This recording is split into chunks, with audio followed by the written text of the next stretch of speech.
calling to order the El Monte City School District Board of Education meeting for Tuesday, February 21st, 2023, and we are starting at 5:04 p.m. We will start with roll call, starting with Ms. Cobian, Present. Ms. Flores, Present. Ms. Rivas, Present. Mr. Segrist, Present. and Mendez Garcia present. Okay. We will now stand for the flag salute. Put your hand over your heart and begin. I pledge allegiance to the flag of the United States of America and to the republic for which it stands, one nation, under God, indivisible, with liberty and justice for all. Thank you, everyone, for being here today. Our first item is, under items of interest, is going to be a transportation update. President Mendez Garcia, members of the governing board, tonight we have our transportation manager, Mr. Michael Tedesco, who will be providing an update to the Board of Education, the community, on our transportation program. So I'll turn it over to Mr. Michael Tedesco so he can get on with the presentation. We're very pleased to bring this update to the board. It's something that we haven't done in the past, but I think it's a part of our operations that we need to highlight. I think at times we just take it for granted that kids show up to school on the bus or perhaps on a field trip. And the day in the life of a transportation manager is very complex, right? And Michael does a wonderful job overseeing our transportation program and making sure that everything runs smoothly. So with that, I'll turn over to Mr. Michael Tedesco to provide the Board of Education with an update regarding our transportation program. Thank you, Mr. Herrera, board members, Dr. Garcia, Susan Soups, and public. Hi, I'm Michael Tedesco. My topic is El Monte City School District Transportation. That's me. Forgive the picture. I previously served with East San Gabriel Valley SELPA, which had 10 districts, which is a bigger dynamic than we have here locally for the city. So I just want to let you know my background there, that I've done the same facet of transportation that I do here, and on a more bigger scale, LACO. I'm very happy that's where I cut my teeth at as far as getting into the business, as they say there. So what I'm effectively doing is the routing, billing, customer service for the 4 districts you see there, in line with MERGE, Joint Powers Authority. And I'll go over that. As you know, as transportation upon returning to schools with the COVID-19 pandemic, we've had an experience of, I'm sure you know, the driver shortages, which has affected a lot of service, not just with here, but collectively throughout the United States. But I'm only dealing with El Monte and the outskirts surrounding. What I was brought in to help bring in line was routing. Very challenging position in terms of available drivers to make those routes happen. I could schedule a bunch of routes, but if I don't have drivers to route them, they don't work. So having the software here in-house, which we were able to do along with our other 3 districts, being able to, 1, route effectively, but secondly, trying to not have those long routes for those students that we unfortunately have to pick up first. So it's really a juggling act, and I'm only as good as the drivers are available for our services provided. So it is a challenge from day to day as we go with drivers showing up to work. Safety measures and concerns, really big. I know upon returning, the key was to have maybe 6 feet distance in terms of one child per seat, maybe having half capacity per bus, but it really is all dependent back to drivers. If we don't have the drivers to meet those routes, I can't effectively do so. But with mask wearing and being able to use every other seat for the students, one against the door or wall, one against the inside of the hall or the aisle, then it gives a little bit more space per student. Budget I'll cover in just a bit with Mr. Herrera's assistance, but as I said earlier, the collaboration with 4 districts, El Monte City School District, which I believe is the biggest of the 4 that I deal with exclusively. Secondly, with El Monte Union High School District and Rosemead School District, followed by Mountain View School District. But what I try to do with the 3 elementaries, which includes El Monte City, Rosemead, and to a lesser degree Mountain View, I could tier the routes based on students where they live, going into some of the schools that would come into El Monte City. So collectively with billing, that's what I'll tie in later as far as how I'm able to actually enhance less of amount of dollars for each district based on really revising the routes to include all 3 districts. Policy specifically, I won't read the whole thing, but the left part, we will transport any student designated by special education department within or outside the district board policy. As you can see there, 3541.2 is what I have from the district website in terms of the board policy in terms of special needs transportation. And then again, with transportation routes and services, this is more for our gen ed kids. As you can see, for El Monte City School District kids, grades K through 3, 3/4 of a mile or greater distance from home, which we're able to transport for eligibility. Grades 4 through 8, 1 mile or greater distance from home to school. And as far as budget, I will turn it to Mr. Herrera. I can take that one, Michael, thank you. So there's some exciting information in the current budget that was adopted a few months ago over the summer. Funding for transportation was frozen since the early 80s, and we receive as a district about $900,000 a year of transportation funding through the LCFF in the base grant. And through CSBA's advocacy and other organizations out there, over the years have been advocating for additional funding for home-to-school transportation. And this is the first school year that school districts will be reimbursed up to 60% of home-to-school transportation costs. It's not 100%, but we'll take whatever is being offered. Right now, currently, we receive maybe about a third of our transportation budget that's covered under our funding formula. So because our budget's about $2.5 million of expenditures every year, the first $900,000 we already received through the LCFF formula. And we're expected to receive another $600,000 under the home to school transportation add-on. Now this is, again, supposed to be ongoing funding. It's announced in Governor Newsom's budget for the upcoming fiscal year, so we're looking forward to that. As a condition of receiving the funds, boards and school boards need to adopt a transportation plan by April 1st. At the next board meeting, we'll be bringing the transportation plan so we can be in compliance with that. And it's really an opportunity for us to reimagine how we look at home-to-school transportation. Many school districts scaled back their transportation program over the past 40 years or so, not because it's not an important part of the educational experience of students, but because funding was frozen for 40 years, right? And so the latest statistics show that less than 10% of students in California actually jump on a yellow school bus on a daily basis. California lags behind the rest of the nation in regard to the number of students that jump on a yellow school bus daily. And so the majority of the students that we transport feed into Rio Hondo School and Botero School, and also for our gen ed program, and we also transport our special ed students as well as required under their IEP. So that is what the budget looks like. We're excited about the funding that's being proposed, and we hope that this is ongoing funding, right? So far, we're seeing 1 year, and we hope that it comes to fruition for many years to come, and that 60% cost share hopefully will increase to 100% down the road. So we're very thankful to CSBA and all the organizations out there that help to advocate for this increased fundings over the past few years. Thank you. This is what I'd like to tell, I said earlier, as far as the three different districts, in addition to El Monte City, types of services that we provide, obviously, special education routes, the special education individual routes, and our gen ed routes. Specifically, we have 3 vendors, and I know probably throughout the last year and a half, you may have seen vans that say JFK, black vans, in addition to the small buses and our transit buses. That is helping with the transportation delivery of our district, in addition with the other 3 mentioned above. You see a third one, Ever-Driven Transportation. It's almost like an Uber service, more for the students that are outside the district that get transportation. Wouldn't be cost effective to have a bus or van going outside of El Monte. For example, we have schools in Alhambra, Upland, Laverne, Pasadena. It'd be more cost effective to have a private vehicle service Ever-Driven through the Durham School Services umbrella. So it is considered school transportation, and it's a third-party vendor that we use as well. In fact, what you'll learn today as far as the special ed transportation, our gen ed transportation, field trips, after-school programs, and shuttles, all the services that we provide currently with El Monte City School District. As you can see above, some of our pictures with our bowling program. We have the outdoor science school center picture. It's a pretty good one there. And as far as the students, looks like they're on their way to the trip because they look happy.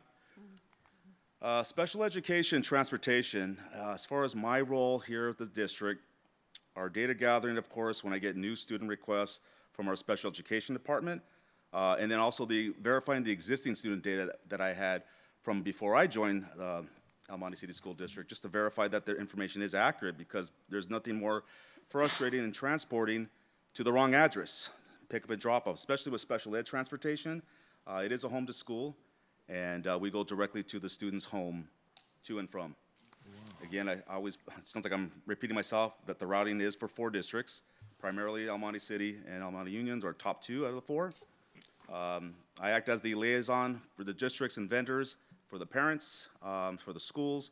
Any customer service issue usually goes through me. It's just myself. I operate the program. It is a work in progress. I can't answer every call, but I ask for voicemails. I do respond to those. Same thing with emails. And that's what ties into the parent and district support when it comes to that customer service. But we also have incidents that happen in the bus, whether a student strikes another student, says foul language, maybe is a little bit more aggressive towards a bus driver. Whatever situation is, I have a record of every report I get, not only from Durham School Services, which is our #1 vendor. We have JFK. They'll provide a written report in which I'll forward to the school district, the school principal on that report. If there's any further information is needed at that time, we'll address. But I do keep track on a year-to-year basis in terms of how many incidents per student involved and school involved. So at any moment's notice, I can go back and verify a pattern that hopefully we can work out a solution for transport, maybe alterations if need be. Finally, fiscal analytical support, which is what I do to verify the billing and student verification in terms of district of residence. So we have currently 153 students transported now under 24 routes. Now this is not entirely El Monte City. This is in relation with other districts that I can piggyback students off of. But those are those 7 routes of those 24 that we have a shared within the school transportation. As you notice, the 9 individual routes has to do with the ever-driven personalized service, which is out of district schools. But we do have a couple occasions where we have it in-house. It's just that it's a decision that we collaborate along with the special ed director and myself as far as making a decision that that's the safest way to go for that particular student based on this school year. Gen Ed transportation, a little bit different, a lot smaller. As Mr. Hurd said, we have 2 schools currently with routes to and from Rio Hondo and Potrero. As you can see, the number in parentheses, 3 for Rio Hondo, 1 for Potrero. Again, the same thing, I make sure I get the student data input to know who's eligible for transportation. I do offer parent district support for any issues that may come arise with transportation. And we also have emergency transportation as well, which is pretty key when, of course, if we were to have lockdowns, any kind of detour routes, could provide additional support by altering the route or simply provide extra buses for that school based on the issue at hand. As you can see, the eligibility of transportation of students for Gen Ed is about 510. So again, I have 5 Gen Ed routes, and the reason I put a 5 as opposed to 4, because we have the Jeff Seymour Center, which in turn, we don't have a dedicated route yet, because those are considered our Gen Ed students. But with driver availability, I have a driver finally to go ahead and make a route for that school. But that's a little bit different because some of them are mid-morning, some are midday, and some are just after school only. So I collectively just call that 1 route, and that's what I have. And then Gidley, we'd have a shared route with another school district within our merge, which is 4 students for that one. As for field trips, that seems to be the big lion's share of my time over the last month and a half, because as we're getting back from pandemic issues, we're having a lot more requests for field trips. As I have right now 82 requests, but now let's jump to 95 as of today. So far, we had 32 field trips fulfilled as of today.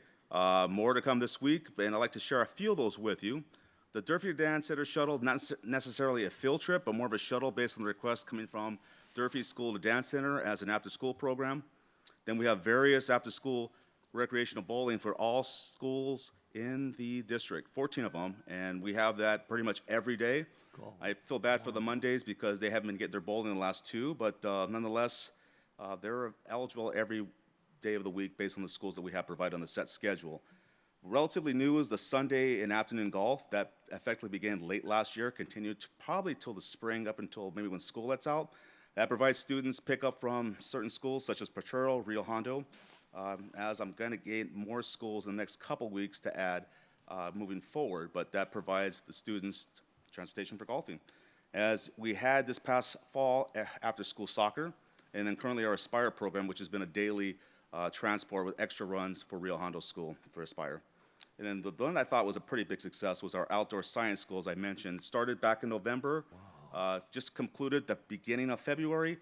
The last few trips had the really heavy snow, as you can see there in the top right, but nonetheless, we had everything made without a hitch. It did help with our maintenance program, or excuse me, the maintenance guys giving support where we didn't have to use a vehicle for just luggage and sleeping bags, so that went really well. And to my knowledge, everything went really well. I didn't hear any complaints, so that's usually a good thing in my business when it's quiet.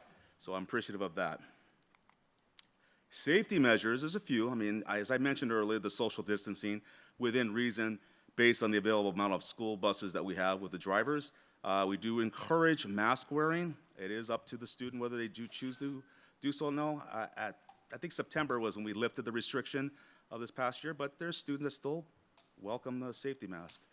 SB 1072, a real big one, the Paul Lee School Bus Safety Law, which is that child safety alarm, which after every run, the driver needs to go to the back of the bus to hit a dedicated button to make sure that they child swept the aisle to make sure no child's sleeping or left behind, because it's pretty easy, especially the small ones, to fall asleep and they kind of curl in the corner and you don't see it. And it prevents the drivers from in the past where they would just simply turn around. Now, it looks good, but if you notice, those seats are pretty high back and it's pretty easy to lose sight of a child pretty easily there. Drive Cam, which is with our Durham buses, which has a camera inside the cabin. So we can see from the driver's perspective, just outside the front door, if any issue of investigation is needed on those incident reports, I request the footage to see if any improper actions were done by the student, by the driver, or if there was a parent that came on board, we could see that. Zonar is a GPS tracking system, which allows us to know where the bus is at all times, and that is primarily through Durham. Wow. JFK has what's called SEON, S-E-O-N, which is the same two features that DriveCam and Zonar presents, that we can keep the tracking on those vehicles as well. We have in process right now evacuation drills, which will allow the students that ride the bus to know what to do in case there is an evacuation with the bus. Those are coming in the next few weeks. It's just that I'm coordinating that with not just El Monte City, but our other 3 districts as well. So we do get notifications to the principals to set up a time and place for when they can go ahead and have those done. So that's upcoming. And then finally, bus incidents, which do happen quite frequently in terms of I encourage Durham, JFK, Ever-Driven, if there's any issue that the driver may encounter, to put it in writing, let me know, so that way I can let the principal know that we may have a potential problem. It could be with a parent, could be with a student. It's just a matter of protecting ourselves as far as having something in writing, because I can't tell how many times I will get a frustrated parent, for example, saying that this has been an ongoing issue, driver's been, whatever the reason was, it's been happening 5 or 6 times, but yet this is the first time I hear about it. But usually if I encourage anybody, parents, to let me know verbally by calling me, they have my email as well, but more importantly, the calls, which I get voicemails, I will go ahead and investigate on behalf of the district to see if there's anything to it. I'd just rather be safe than sorry than have it not reported, because I think there's nothing more frustrating than a parent saying that there's an issue that's been going on and it's never been reported. So I'm not there, and the driver's not reporting what they should be. I encourage just basically say something, because I just think that's the best course as opposed to saying nothing. Well, in my conclusion, I'll just leave with this. When a parent, student, or staff member thinks about transportation, it's our intent that is looked upon as an extension of the classroom. Instruction flows from home to the bus and the classroom. So when you don't think about it, that's a good thing. When there's issues saying why the bus is late or why the bus is not even showing up, obviously, I'll hear it, and that's a bad thing. So silence is golden in my profession. But our goal and vision is ensuring the safety of our students by partnering with parents and staff to effectively transport students in our community. Children are the priority. Change is the reality, and collaboration is the strategy. I know there's a whole bunch of information I may have missed. That's why I left my email and contact number in case you have any further questions. But thank you for having me here, and if there's anything else, thank you for your time. Thank you so much, Mr. Tedesco. If you don't mind, I'll ask our fellow board members if they have any questions or comments. Yeah, I just wanted to say thank you. And as a parent of a 6th grader who rode the bus up to science camp this year, it went very smoothly. They handled it very professionally with the snow and the kids getting really excited about that. So it was very well handled. So it was no problem. Thank you. And I think the only complaint I did hear that it wasn't long enough. Yeah. 3, 4, 5 days. But Right. other than that, it was, thank you. So thank you. Mr. Segrist? I have a question. It's been such a long time since I've seen one of these buses in action. Do the kids wear seat belts on the bus? There are seatbelts on the smaller buses and the vans, which they are required to wear. The transit buses, even though they do have the seatbelts, they are not required, but they're there for their availability. Great. So they do have them, yeah. Okay. Also, is there like a list of riders for that bus? The bus Yeah. driver knows who's getting Each- on? The reason I'm asking is years ago, when I sent 85 boys upstate, their high school program, that one of the moms was in tears because she thought she got to get on the bus to go with them. Have you ever had anybody try to get on the bus that As shouldn't far as be a on it? parent? A parent, Yeah, yes. parents aren't allowed. There's, other than not even really staff members unless otherwise Okay. authorized by the driver to assist the student getting on the bus. But as far as to answer your first part of the question, every route has a list of students based on who's riding.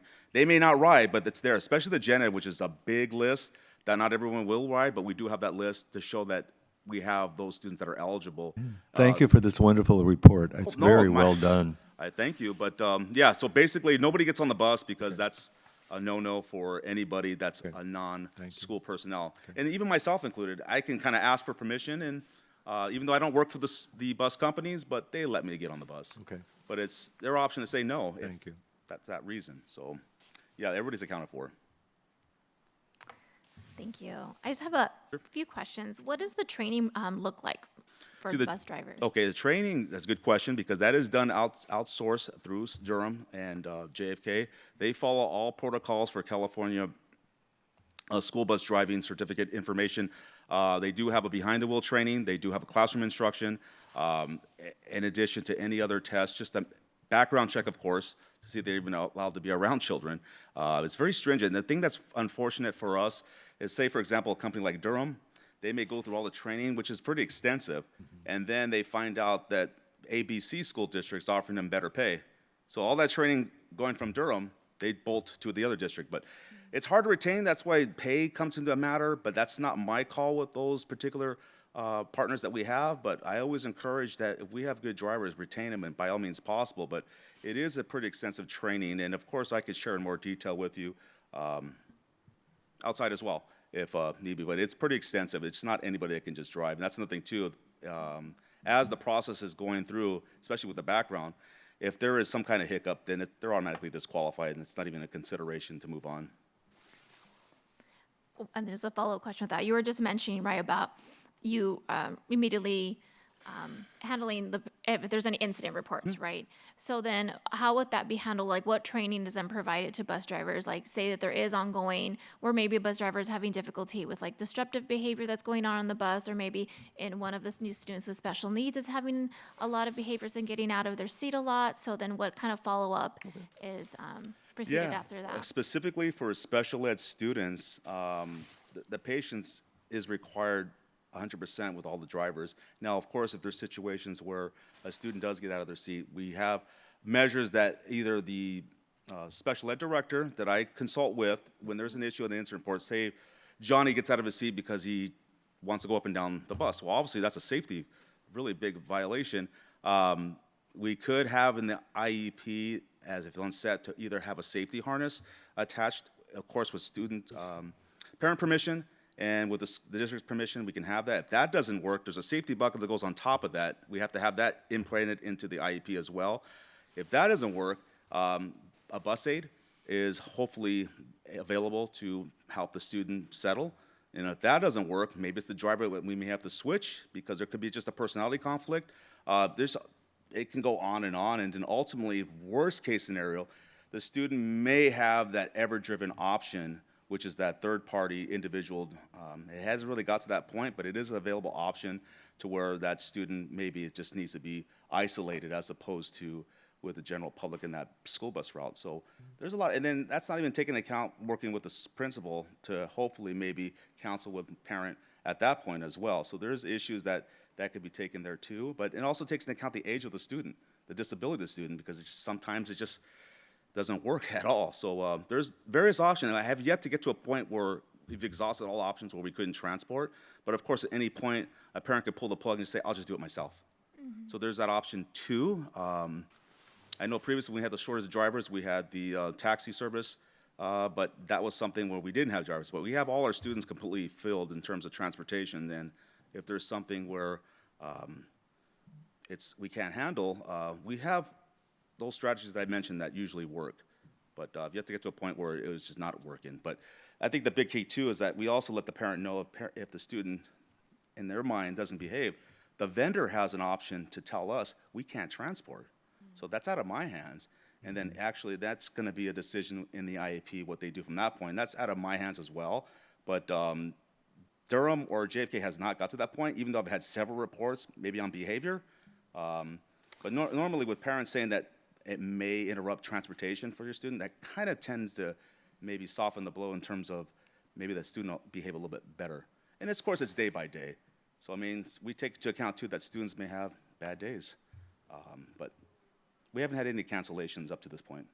And I think I it's aim not important to. to understand that it's a very collaborative process with our special ed department, with our principals, to make sure that we're working closely with them, because Michael's area of expertise is making sure that we're managing the routing and the bus drivers. We work very closely with our special ed department and the schools to make sure that when these incidents come up, we just want to make them aware of that so that we can set the child up for success, right? It could be the environment, it could be other parameters that come up. So I know we focus a bit on this presentation on some of the incidents that come up, but trust me, they're very rare. They don't happen as often. We may see them more frequently here at the district office because we're managing not only for the Monte City School District, but 3 other districts in the area. I think when we think about our school transportation, it's 99% of the time there's no issues. We get the kids from point A to point B, and we can celebrate all the fun things that are happening in the area, field trips and things like that. And it's good to know that we're seeing the field trips come back with strong demand. I think there was a period of time where it kind of pained me as the business official to not sign off on any invoices being charged for any field trip bus routes because there was no field trips happening, right? And so we're starting to see that flow back, and especially with our ELOP programming, we're starting to see not only the field trips happening during the school day, but after hours, on the weekends, during the intersession days. Thank you. I have a question. You said that there's many times drivers may shift and go to another district. Is there any way you could write a contract that once they're trained, they have to say they will commit to a certain amount of time to serve back? Because if we're being trained, they're being trained and we're paying for it, could they not have a contract? Yeah, you know what, and I think with Durham, and I'll speak on Durham's behalf, which previously I had the other client that I have dealt exclusively with is First Student. They're the top 2 companies Okay. in school transportation. I don't think they have that in their language, but that's something where if it's a management issue on their part, that they can put that in. But I don't think, correct me if I'm wrong, Mr. Herrera, that they're allowed, not in terms of Monte City, but as Well, a far lot as a of times private organization, being able to add that what the disclaimer. vendors will do is offer a signing bonus, but it's not a true signing bonus in the sense that you get it upon being employed. They tier it over a period of time, right? So it could be a few $1,000s of a signing bonus, but it's paid as a stipend monthly, right? Or once you get towards the end of the first year, 2 years, then you accrue that. And I think the big challenge that we experienced with our transportation program coming out of the pandemic was, well, all these bus drivers didn't have work while the schools were closed, right? There was no students to transport. But Amazon was hiring because everybody was buying, right? And there was no shortage of those type of positions, right? And so I think, as we saw in every industry, right? Anybody that tried to jump on a plane or go eat at a restaurant or stay at a hotel, coming out of the pandemic, there was disruptions, making sure that we find the right labor where the demand is, right? And so I think we got over the worst of it in 2021. 2022 was much better. And now we're at the point where when these field trip requests come in, we're not declining them because we have adequate support from our partners, right? So it's still a challenge, but I know that we're very creative here in the way we operate. Michael Tedesco mentioned the merged JPA. What is a JPA? It's a Joint Powers Authority, right? So there was formerly 5 districts, now 4 districts part of that Joint Powers Authority, the high school district, ourselves, Rosemead, and Mountain View School District. We come together to pool our services, and we're able to attract some of these vendors like Durham and JFK. And when Durham wasn't fulfilling their services, we reached out to get JFK on board, and they really helped us out. But the driver shortage is something that's still out there. It's a tight labor market. And that is something that our vendors are doing a much better job to navigate, but we're not really seeing the impact in our school district. We saw it somewhat in 2021, and it dissipated as we went to 2022 and beyond. Okay, thank you. Okay. Thank you so much for the presentation. Thank you. Okay. Moving on to communications. We do have a few public comments for today, starting with Ms. Gloria Delphine, topic regarding EMETA.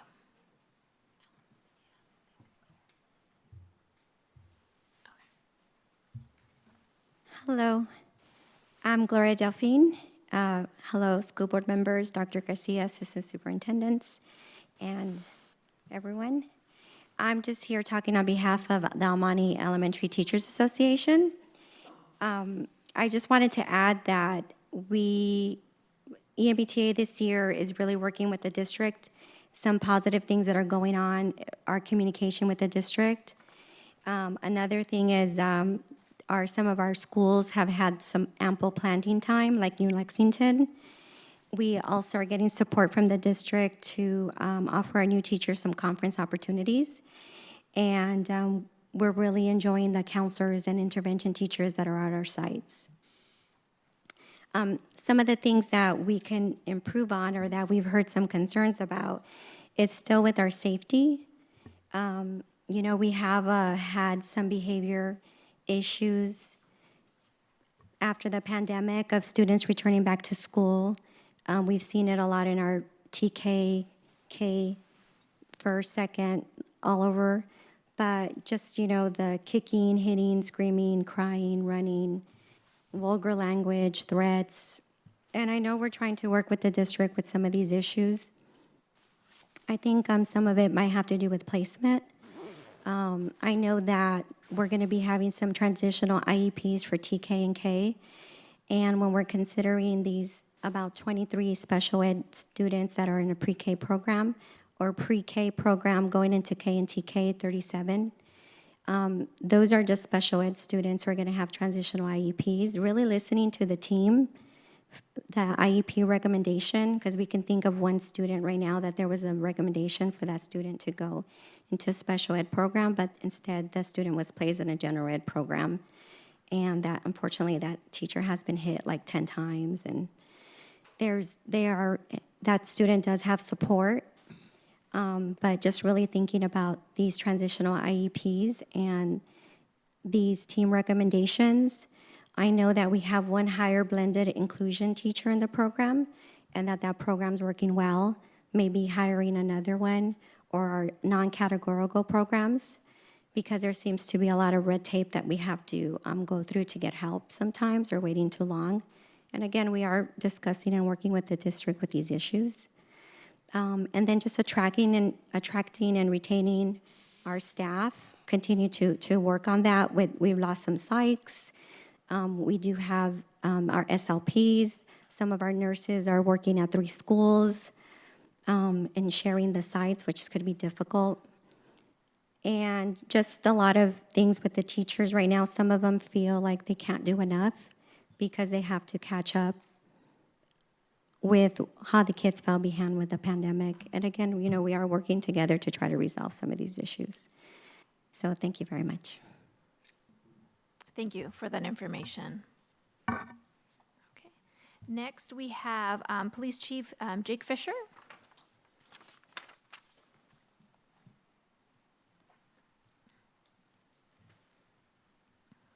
Good evening, President, school board members, superintendent, and staff. Thank you for giving me the opportunity this evening. I thought it was very important for me to formally introduce myself as the new police chief for the city of El Monte. And let me fix that real quick. But I think it's imperative that I kind of explain to you a little bit about my roots. I have a lot of family history with the city of El Monte dating back to the 1930s. My family first migrated to this area and settled here, worked in the agricultural fields, went on to the dairy industry and to be very successful in that area. My father worked here in 1973, 34 years before me, and then I've been here going on my 24th year now, and a bunch of very different fields. And as any young single police officer would do, who's patrolling around El Monte. I ended up marrying an El Monte girl who graduated from Royal High School in the year 2000. So she told me not to say that, but I'm saying it anyway. But I just wanted to stress that I have deep commitment to the deep relationship with the El Monte Police Department and our school districts. There's nothing more important than our children and the future of El Monte, and that I am accessible, my staff is accessible for any pathways, anything that you envision, that ways that we can improve, whether it's relationships or just working together. I know I'm going to Maxon Elementary School here in a couple of weeks, so we'll read along, but me and my staff are available to do just those simple things, but also the more complex things. So whatever you need, and although I was never an SRO myself, but I did participate. We used to have a program where it was overtime based, but 4 hours a week an officer would go to a local school. Voorhees School was my school for several years, but I still run into students who are now adults and still occasionally have good conversations with them. So I'd like to think maybe a small impact positively was made with some students. So any way that we can continue to do that for the kids of El Monte, I am all for. So please reach out to me and my staff. Thank you. Thank you. And the next, Mr. Wyatt Reener and Joe Trejo are representing the El Monte Police Officers Association. Oh, great, thank you. I don't know if you slotted a few minutes for us. Yes, my name is Wyatt Renier. I'm the president of the Police Officer Association, and Joseph Trejo is our new vice president as well. We're just here in solidarity and support of our chief of police. We're excited to start this year off. We've always loved our schools and worked very well with our schools, our students, resource officers. And we just want to let you know that we support you. We're here. Sadly, I think school safety crosses our minds way more than it should modernly. And so we just want you to know that we're here for that support. Whenever you need us, you call, we'll be there. Thank you. Nice to meet you all. And good evening. To add to that, we also want to let you know that a large majority of the officers that work for El Monte Police Department, we're all from here. I'm from here. I grew up here, went through Cherry Lee, Durfee, and Arroyo. My wife went to Mountain View. And all of us are deeply rooted in this community. And so the police department, it's like, being a member of this community. It's a big family organization, from the school district to the police department to the residents. And so that's how I've been raised and brought up, and a large majority of the officers that I work with are like that. And so we want to just continue that family-oriented environment. So we appreciate you guys allowing us to be here. So thank you. Thank you. Okay. Next we have Mr. Rick Witt, if I'm saying that correctly, regarding the Norwood School Greening Project.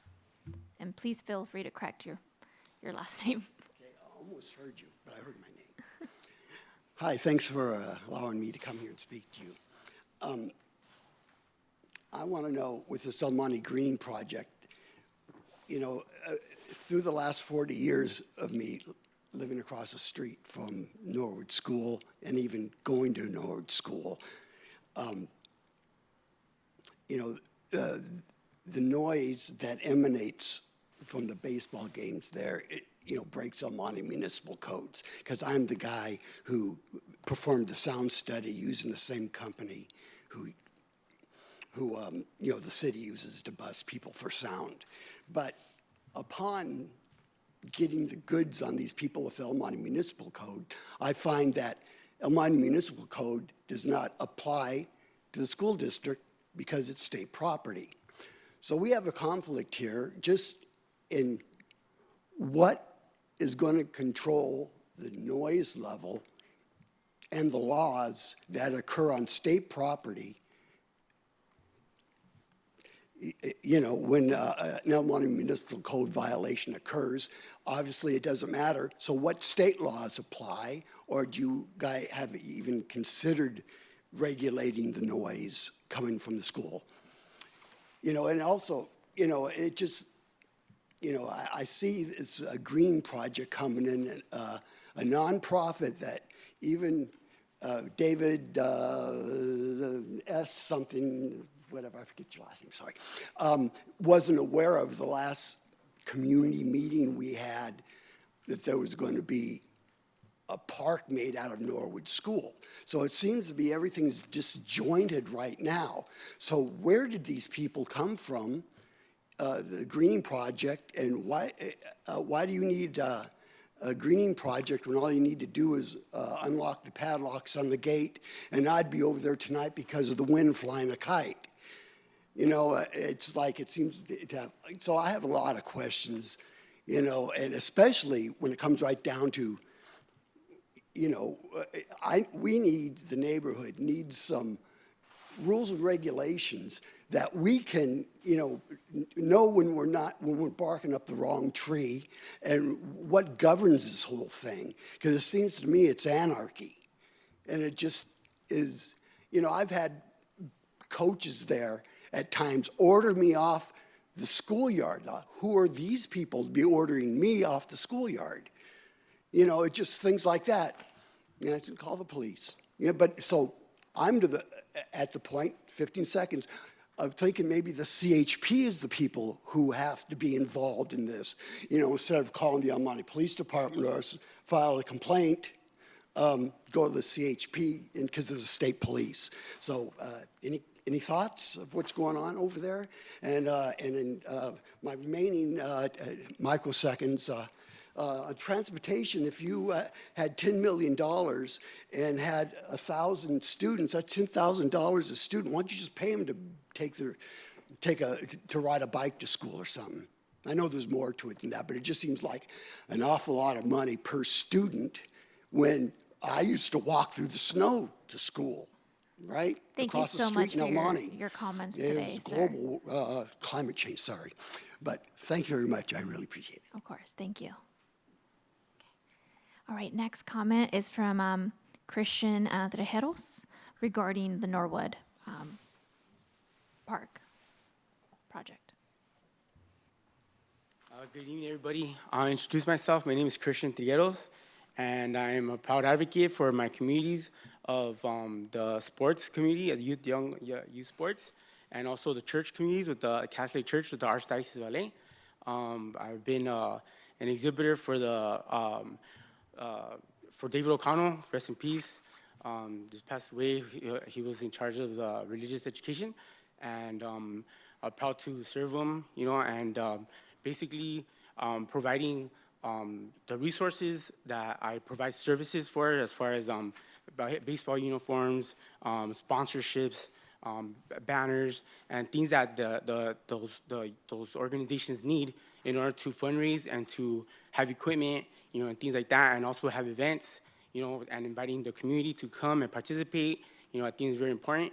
And the reason why I'm here is because there's 2 baseball fields there, and I've been around for, you know, in the Alhambra Park since I was a kid. If it wasn't for baseball, I wouldn't be here, you know? I wouldn't do all the great things I do with the community, and I probably wouldn't have graduated high school, you know, because I loved playing baseball in high school, you know, and going to college too, you know. So I think the opportunity that we have, that we could have for every student in our school district is very, very, very, very important, you know, because it's very sad to see that right now, in this last year and this year, due to the pandemic and all the crisis and everything, to me is the most saddest moment of my life, because there's only 1 team per league, per division in our park, at Lambert Park, you know. So I work with both 3 parks.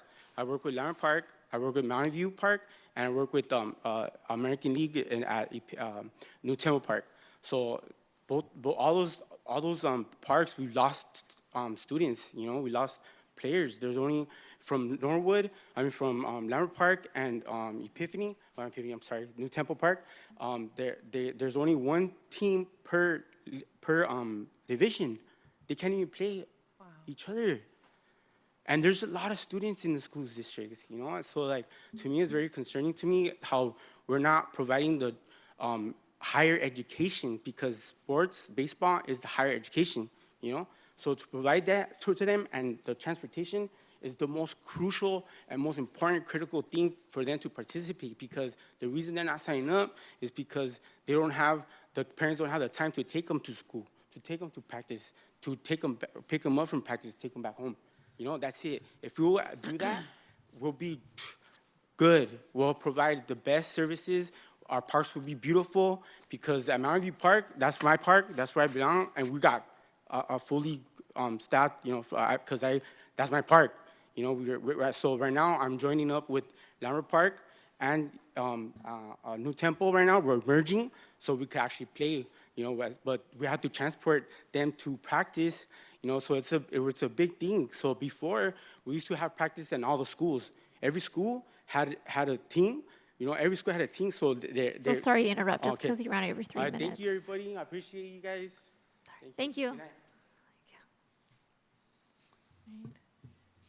Thank you for everyone who came today to share all that information with the board. Okay, let me see. Moving on, do we have any written communications? No written communication has come forward.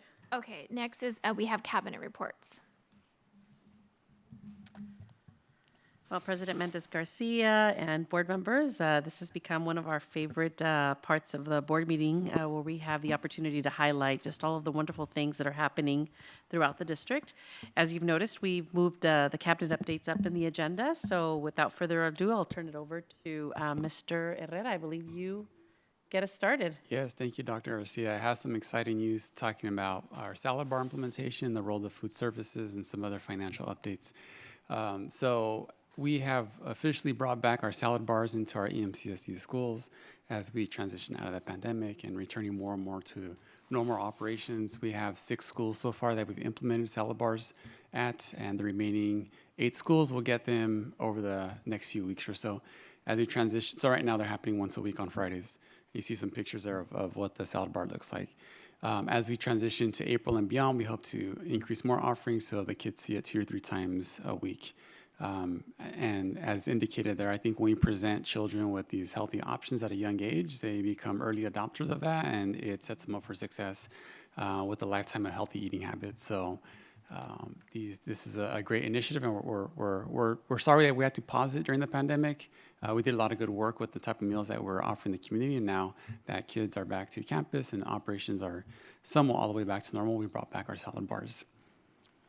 And as we pivot to some updates in the financial world, with the recent winter storms, the IRS came out with some welcome news as far as tax filing and tax payment extensions. So the April 15th tax day has been extended out to the middle of May. That's good news for those that have been impacted. It applies to most Californians. There's a couple of counties in LA that didn't declare the state of emergency, but for the most part, I would say 90% plus of businesses and individual income taxpayers have the extension. Although that's good news on the budget side of it, it's complicated because the reason we have the May revise in May is so that the governor of the Department of Finance looks at April tax revenue collections to better inform their projections for the upcoming fiscal year. So it's going to be a little bit murky when the governor's approaching the May revise, which is going to come out May 12th. And the tax deadline is May 15th, so he's gonna have to really look into the crystal ball and make some projections. But if there may be some changes from the May revise to the June adoption that happens typically at the end of June. The Legislative Analyst's Office came out with some updated projections and information advising the legislator to be cautious as they move forward with the upcoming budget in the 2023-24 year. Of concern is that they're recommending some more budget reductions, plan for a future without deficit spending. Some ideas that they have proposed forward for the state legislator to consider is perhaps entertaining a lower cost of living adjustment. The governor, you recall, came out with an 8.13% COLA projection for the upcoming school year or fiscal year, and they're recommending potentially bringing it down 6.4%. Also of concern is one of their ideas to curb spending is pulling back the funding in the area of the ELOP program, Expanded Learning Opportunities Program, and putting a pause on the LCFF equity multiplier funding. And they are projecting that there will be an 80% chance that state revenues will come in at least $5 billion under what the governor was estimating just a few weeks ago when the January proposal was released. As we're talking about taxes, something we want to share was, we have a lot of partnerships at the Jeff Seymour Family Center. This is a result of a collaborative partnership between the Jeff Seymour Family Center and Day One. We're going to be promoting the earned income tax credit to our families here in El Monte, and they're going to be providing free tax prep services from February through April, probably through May, since the tax deadline has been extended. So it's just one of the many ways that the Jeff Seymour Family Center is collaborating and making sure that we do what's best for the community. And some exciting news, you'll be voting on an action item later in this board agenda, approving a $2.1 million purchase off of a piggyback agreement, purchasing 4 modular classrooms through American Modular Systems.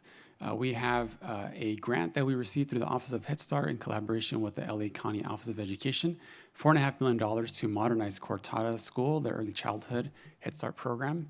This project will consist of demolishing 6 portables on the north side of the campus, and in its place, putting 3 Head Start classrooms and 1 early Head Start classroom, as well as a playground.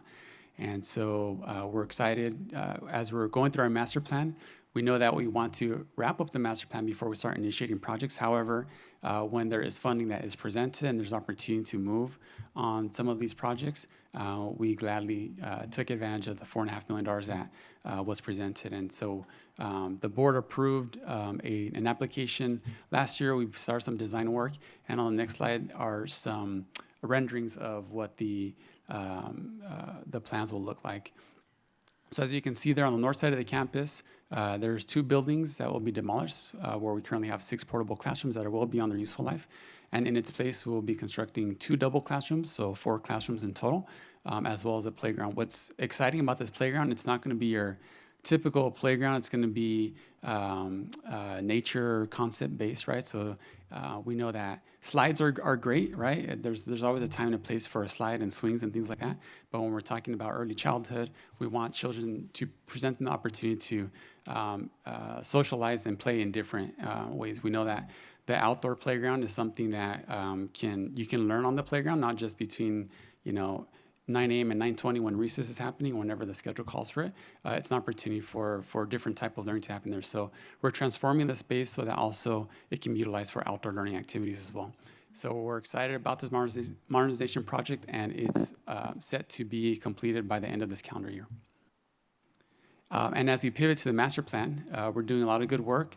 In recent weeks, we've installed some environmental indoor quality sensors tracking temperature, noise, and daylight levels and air quality. We're going to take that data into account, and it's going to help to inform our master plan, how we move forward, right? We were just talking about Cortada School. They have these wall AC units that are very noisy, and I'm sure it's not conducive to setting the child and the student up and the staff up for optimal learning conditions. So we've started that process. We've also started the process of collecting data from our parents in the parent survey, and later this week we'll be meeting with students to get their input on the master plan.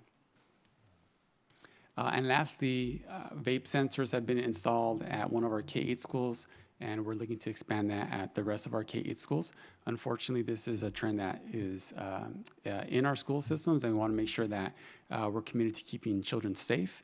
So we've installed vape detecting sensors in some of the restrooms and some of the areas across some of our K-8 sites, and they provide alerts to designated staff to respond as needed.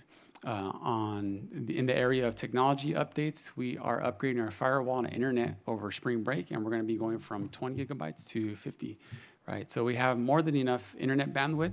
However, we want to plan for the future, and so we're going to be deploying those upgrades over the spring break to make sure that we have adequate bandwidth with our internet, and making sure also that we are protecting our internal network from any cybersecurity threats that are out there with the upgraded firewall. Good evening, President Mendez, Governing Board, community members. I am pleased to report on the wonderful things that continue to happen in educational services. As Mr. Tedesco mentioned earlier, our students have finally all participated, our sixth grade students, in outdoor science school. And I feel like I've been reporting on this every time we get together, but I want to just, first of all, express my gratitude to the board for their support with this endeavor. I really feel that it was so important for our students to experience learning in a different way, learning in nature, getting outside of the community, learning together in with maybe students that they've never worked with before in collaboration, and learning some independent skills and putting our leadership skills from the leader and me to work as well. So there were many opportunities for our students in this, and I have to share with you that when we went out to visit, that the teachers from LACO shared with us just how much they really enjoy having El Monte City School District students there at their camp. Just some news to share with you. Our summer school will be from June 12th to July 7th. We are returning to what it was in the past, which is a STEAM curriculum and focus in our musical theater program. And also, I have some exciting news to share. Our district has been invited to present at the annual MTSS conference. That's a multi-tiered systems of support conference in July. And so we have a couple of our representatives that will present on a balanced, equitable, and reciprocal supporting and advancing family and community engagement within an MTSS framework. And we have a couple of our TOSAs presenting on changing the equation, equitable instructional and data practices within the math classroom. So this is really exciting and an honor to share the wonderful work that's taking place in the El Monte City School District under the umbrella of our MTSS framework.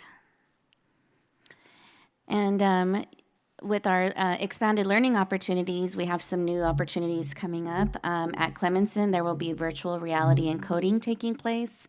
At Kids Campus, we have ST Math that includes enrichment in math and virtual tutoring. Our partnership with El Monte Parks and Rec, we will start El Monte Swims in March for our second grade students, and we will have volleyball with Parks and Rec as well. And we're really excited about the Youth Cinema Project as well. I'm going to read a little bit about that, unless Dr. Garcia wants to share. I know she's excited as well. So, students will build filmmaking skills while also creating a team. There's social emotional empowerment that sits at the core of this project. It's a blend of equity and project-based learning, and the curriculum is aligned with visual and performing arts and English standards. The students will learn about the value of voice, ideas, collaboration, and problem solving. They will take some industry field trips, as well as Hollywood professionals hosting workshops for students. And the culminating project will be professional screening that's similar to a film festival. So we're really excited about that. I'm going to add, you're inviting me to speak, Dr. Pinedo. Before the pandemic, we attended CSBA, and this was one of the keynote, I think it was Edward James Olmos that came up, and he talked about the importance of creating these types of opportunities for kids. And so Hollywood is in our backyard, and there is no pathway, there is no pipeline for these jobs. And it's not just about the acting, but the hundreds and thousands of opportunities around production. And so we did have conversations with the Youth Cinema Project literally right before we shut down, I think within that week. And so, this is one thing that we've been trying to really get started with, just kind of pick up where we left off on those conversations. And so I'm just excited to bring this project to fruition. I know the board was very excited about this opportunity several years ago, and so the time has come. So more to come. Thank you, Dr. Garcia. And in the area of parent and community engagement, we have our Level 2 Google Academy starting up. It started up a couple of weeks ago, actually. A lot of our parents are returning from the first level. They were really excited about their culminating project and couldn't wait to come back for the second level. Our Parent Involvement Academy will take place on March 3rd at Pacific Palms. We have yoga and nutrition classes that will begin on March 6th and will be held every Monday until May 22nd. And those are free. And then, as Mr. Herrera shared earlier, we have free tax prep services that are available for our families on Saturday by appointment. Well, good evening, everyone. Just wanted to continue our updates regarding COVID and our requirements. Just wanted to share that last week we were able to secure another 8,000 test kits, and so we continue to be proactive in securing test kits to ensure that we have them not only for our day-to-day use, for our close contacts, to issue to our families and our staff, but also in expectation of upcoming breaks. So we have spring break coming up, and so we want to do as we have done for our previous breaks, make sure that we send test kits home for any students or any employees that are interested in having one to then test themselves prior to returning. One of the things that's been a topic of conversation has been expiration dates. Last year, we never had an issue with expiration dates other than they would use emergency extensions, but we always seem to utilize our kits prior to that. Now we're seeing expiration dates coming into play, and so we're making sure that we're not issuing test kits to our families that have expired, but we still utilize them with those that are interested in, because the California Department of Public Health has kind of issued some statements regarding expiration dates, in the fact that while you may have an expiration date on a kit, if you go ahead and use the kit, so long as you get that one test line that shows up and it's visible, then you know that it's a valid test. And so there are restrictions in how they're utilized in regards to when they have expired, but for individual personal use, they still can be used. And so we do want to start sharing that message as well, because we're sure that we have staff, families, that may have test kits at home that may be expired, but they still are able to utilize them just for their personal use, just if they do want to do self-checks. And a few sessions ago, we started doing some staffing updates just to kind of bring you up to speed in terms of where we were at. And so at our last cabinet update back on January 17th, I shared some numbers in regards to our current staffing, specifically looking at our certificated side and the strategic use of funds, and the intervention teachers, our school counselors at just about every school site, an additional outreach consultant, expanded health support in our school sites, the opportunity to provide some extra hours for some of our classified staff to assist with our extended or stretched out lunch and recess times, and so on. And so we were proud with the fact that we were utilizing a lot of the one-time monies that are come through various ESSER funds to be able to provide those opportunities, to also look at the fact that our class sizes this year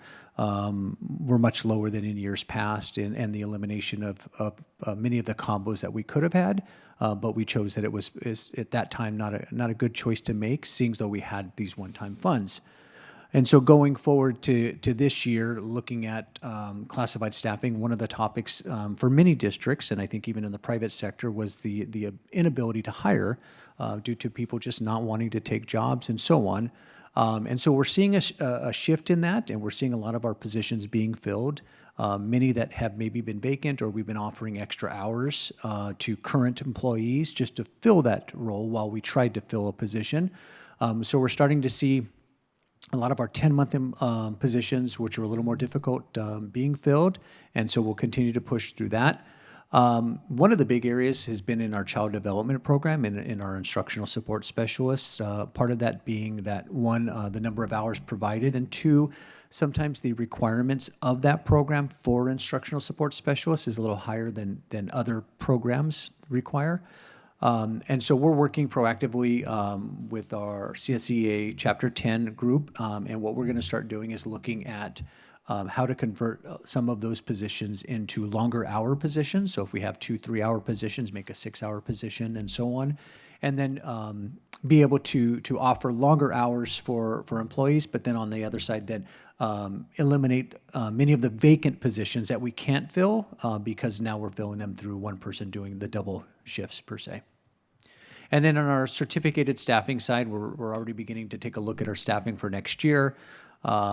We've posted our dual language openings, which are 3 additional positions, 2 in our Spanish program at Durfee, and then 1 in our Mandarin program at New Lexington.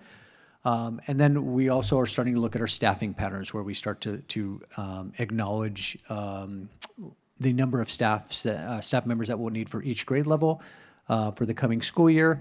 And once we have that done, internally, Cabinet will take a look at what those numbers look like, make decisions based on funding, based on our needs of our district and what's best for our students' educational programs.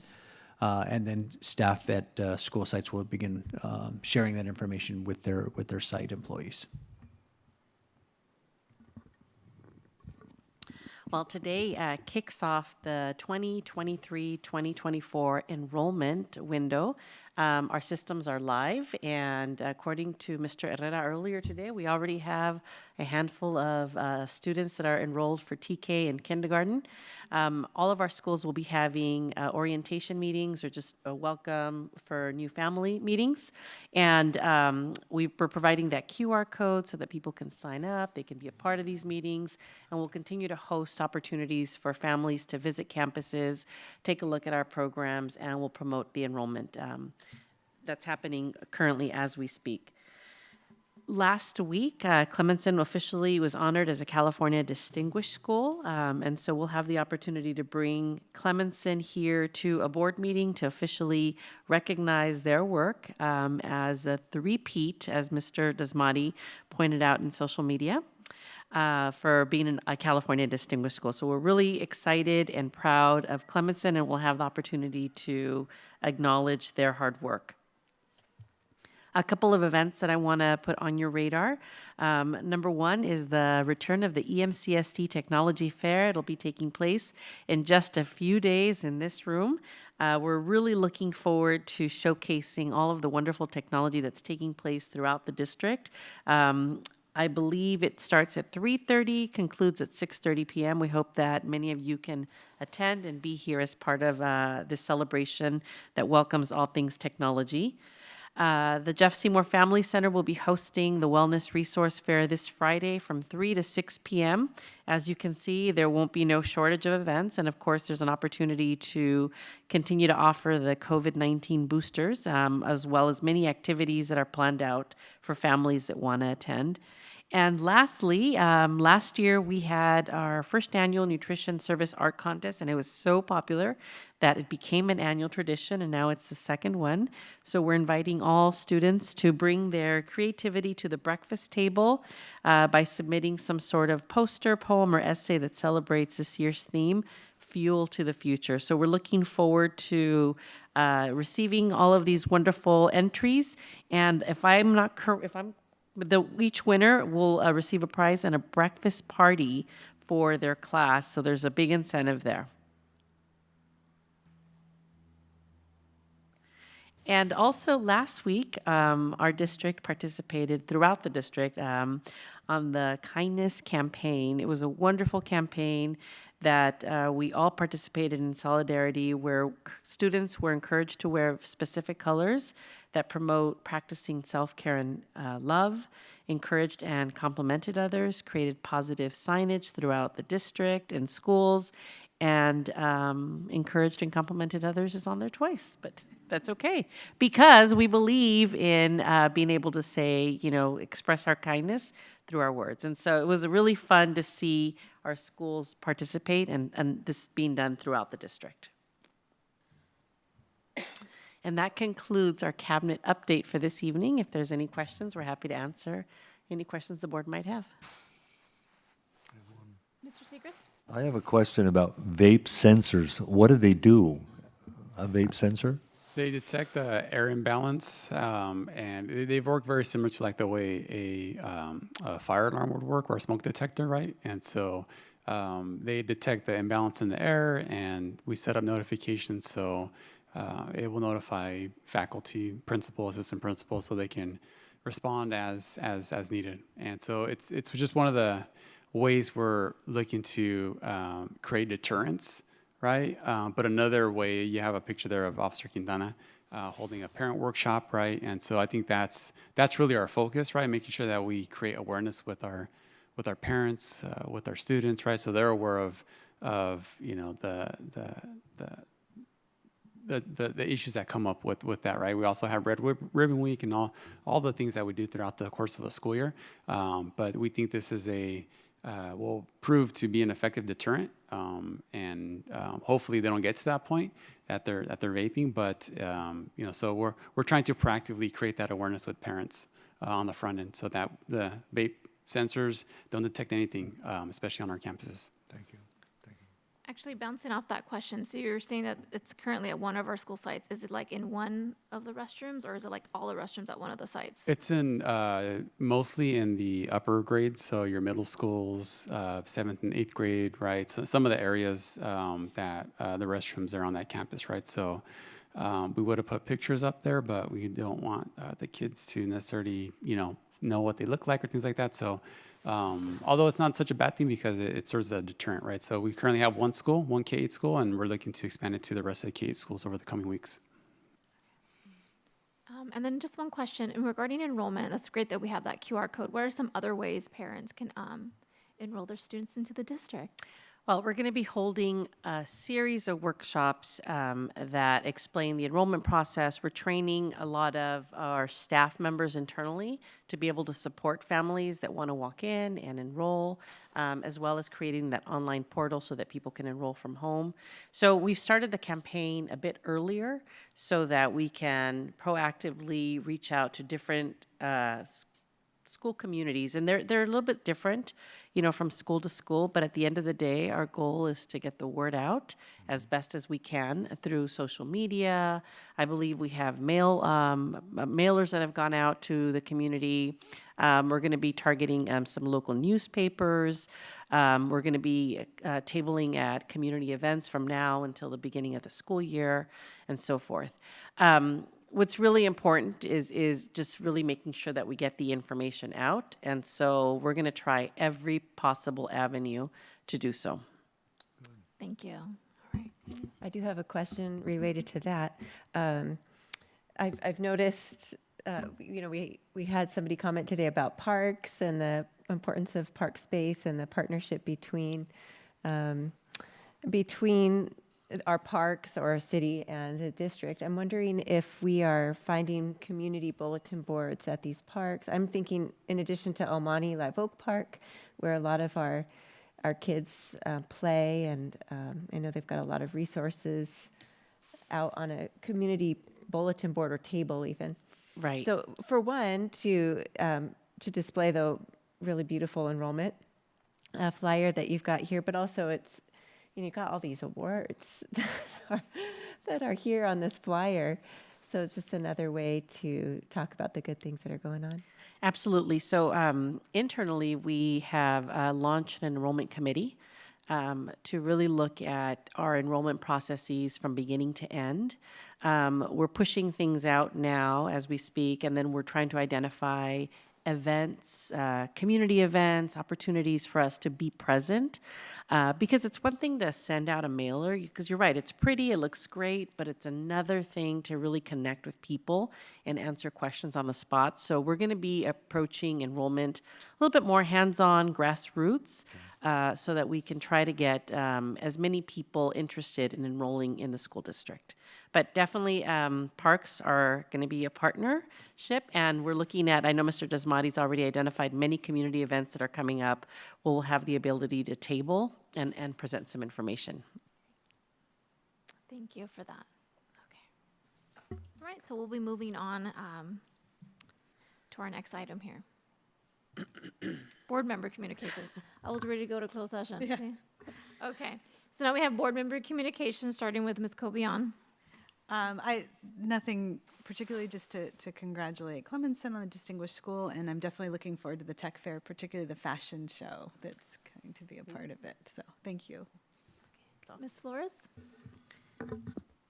Okay. So first off, I just wanted to say thank you to everyone. I've been seeing, you know, I follow the Instagram page of the city school district and all the things that are happening, all the events, the projects, like Man, I'm really jealous that these things were not in place when I was a kid. I'm like, what a great time it is to be a kid in our school district. So thank you all, and I really look forward to seeing these things in action. in action. Yeah, I also look forward to the tech fair tomorrow. Didn't know there's a fashion show associated with it, so love fashion. Look forward to that. That's all. Thank you. Ms. Rivas?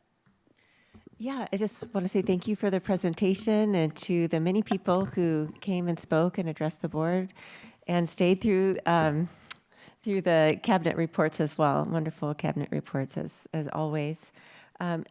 I had the great privilege of attending an event through a partnering district, the high school district, where they had a groundbreaking for the new athletic facility that they're beginning that project over at Arroyo High School and other schools as well. But I attended the Arroyo one, and there's so many students there. The band played. So many of our former students, right, who are now in the high school participating in the different sports that use that facility, and a lot of anticipation for a really beautiful new space that's going to hopefully benefit the entire community. So it's very excited to be able to celebrate that with the high school district. And yes, looking forward to the many good things that are coming up, including Read Across America, which will be, I think, next week or beginning next week. So always something great on the calendar. Mr. Segrist? Yes, I am very impressed with the presentations I've seen tonight. I'm so proud that we do this for our communities. Here's a resource if you're interested. If you want to get free COVID testing, it's a drive-up test, by the way. You just drive up and do it. The CVS Pharmacy does that. You can actually make an appointment, go and drive up, and they actually do the COVID testing. And having recovered from COVID, it's something you don't want to get because you feel so tired. But I'm finally over that, thank goodness. And something else about, we're gearing up again to do Girls State and Boys State. If you're familiar with the program, the American Legion does Boys State, Sacramento State University. The girls do Girls State, and they're also going to Cal State University, Sacramento. And I will brag about our district. Many of the students that are in those programs, it's for 11th grade girls, 11th grade boys. Many of the delegates over the past have come from our district. And so we've done a great job. Thank you. Thank you. Just something I wanted to share with the board today. I had the opportunity to finally visit our West San Gabriel Valley SELPA office. So this is the office of Asher. You know, we house the SELPA, that SELPA here in the district. So they had a training on from suspected disabilities to placement and services. It all starts with assessment reports. It was a great training. I attended on behalf of my job and my other district, but just, you know, the SELPA really does provide great training opportunities, not just for your area SELPA, but you're able to, they open it up to other districts. So that's always great when different SELPAs host different trainings on different topics related to special education. And I did see that they're already gearing up for their transition fair in April. I believe it's April 15th. I remember that because it's like during spring break. But it is geared for parents in the community with students with disabilities. And something that was really great is that they're focusing their transition fair. Typically, you see a lot of them for the adult transition, so the 22 and after, right?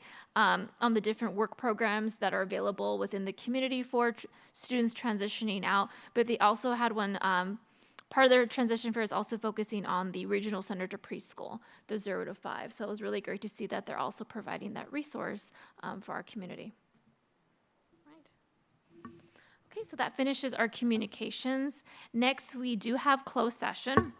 There are 2 items that we're going to be discussing. Item 1, consideration of approval of conference with legal counsel, existing litigation pursuant to Government Code Section 54956.9A, OAH number 2022-120443. And then item 2, closed session for student discipline on student expulsion pursuant to Education Code 48918, case number SE 001.2022-23 for the school year. Thank you.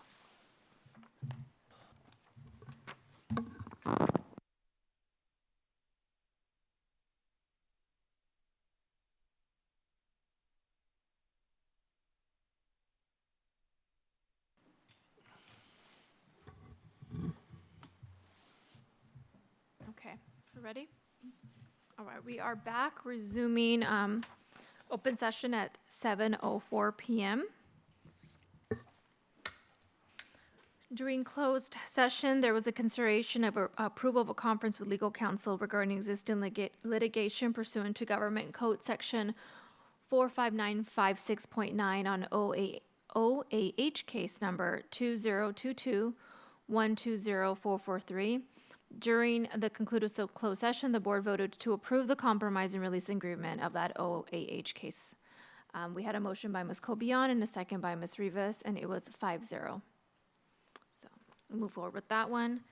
And for the second one, it was on student discipline on student expulsion pursuant to Education Code 48918 on case number SE001. For the 22-23 school year. The district has recommended a suspended expulsion for the student in that case number. Is there a motion to accept the suspended expulsion agreement for student in case number SE001 for the 22-23? I so move. Okay, we have a motion by Ms. Rivas. Is there a second? I'll second that. Second by Ms. Flores. We will now do roll call. Ms. Cobian? Aye. Ms. Flores? Aye. Mendez, aye. Rivas? Aye. Segrist? Aye. Okay, the motion carries. Okay.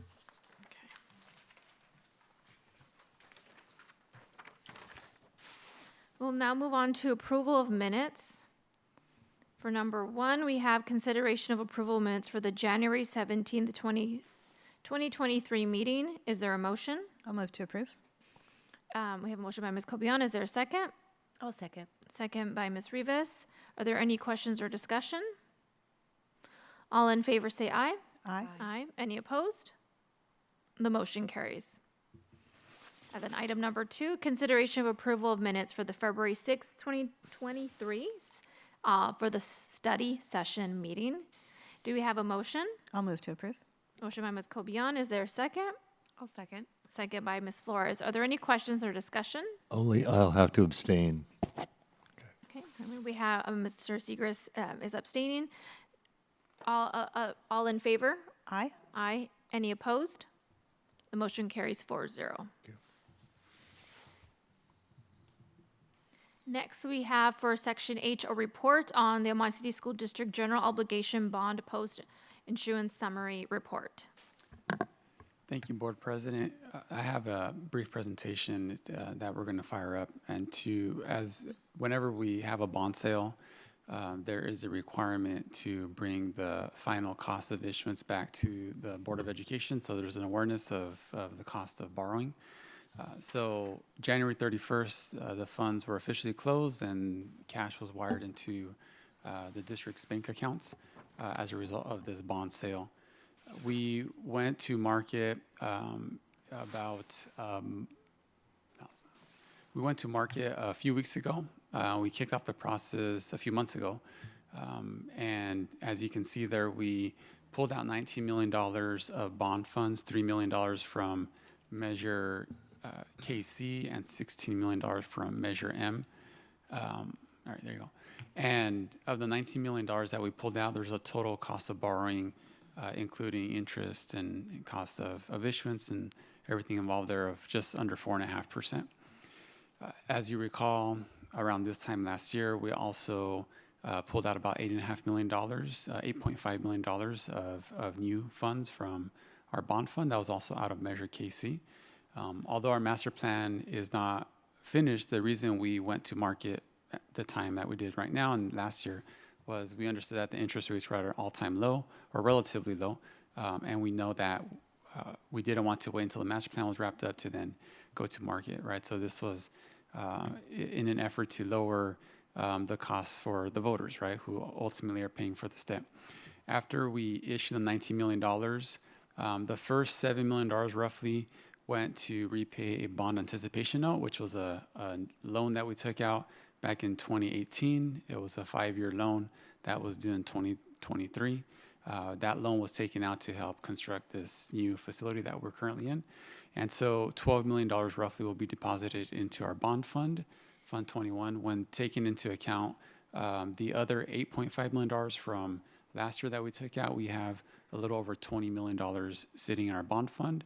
As we wrap up the facility master plan, we'll prioritize the projects and we'll put those funds to use as dictated through the facility master plan. After we issue the bond funds, just going to go back a slide there. After we're done issuing the funds, you see Measure KC and Measure M will still have bonding authority left, roughly $26 and $17 million. What's not included in here is Measure J as well. We still have Measure J out there. And so in total, we'll have about $55 million of bond funds available to access. Now, as presented on a later slide, the $55 million won't be accessed all at once. It will take us the next 5 to 10 years to be able to issue the next $55 million, if not longer. Before we went to market, we had a rating affirmed by S&P Global, so we had our A+ rating affirmed with them. That's always important because it helps lower the cost of borrowing to the voters here in El Monte. So this is Measure KC. As you can see, there's a limitation there of up to $30 per $100,000 of assessed value, and we're right at that limit.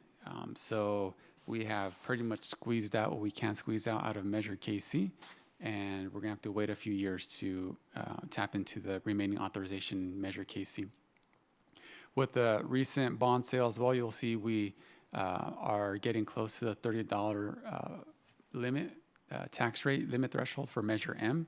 And as shared earlier, we have $55 million left of bonding authority or capacity that we can access, but it's likely that we won't be able to go back and access more bond funds until 2027, 2028 or so.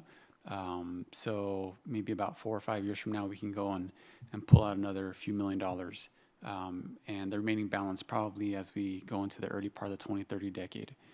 And so as we look at our facility master plan and wrap up that work, we're going to see what is the need, what the dollar amount of need is out there, what we currently have sitting in our bond fund, what we can leverage or access in the coming years, and then we'll have some discussions about what the future holds for facility improvements.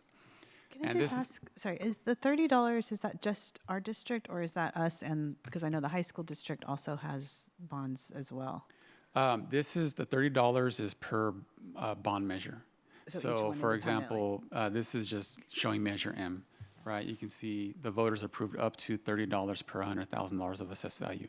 If you have a home that is worth $100,000, then we charge them $30 per $100,000, right? So obviously homes are more expensive than that. The slide before is Measure KC, right? And we also have Measure J out there, right? And so we have, I believe it was Measure M was Measure KC, Measure J, and I'm forgetting the very first bond measure back from '99, right? And so, but we've depleted all the bond funds from that measure, and the debt's almost paid off. So it is I can bring information back at a future board meeting and share what the total tax rate is and how much of that is in Monte City School District versus the high school district.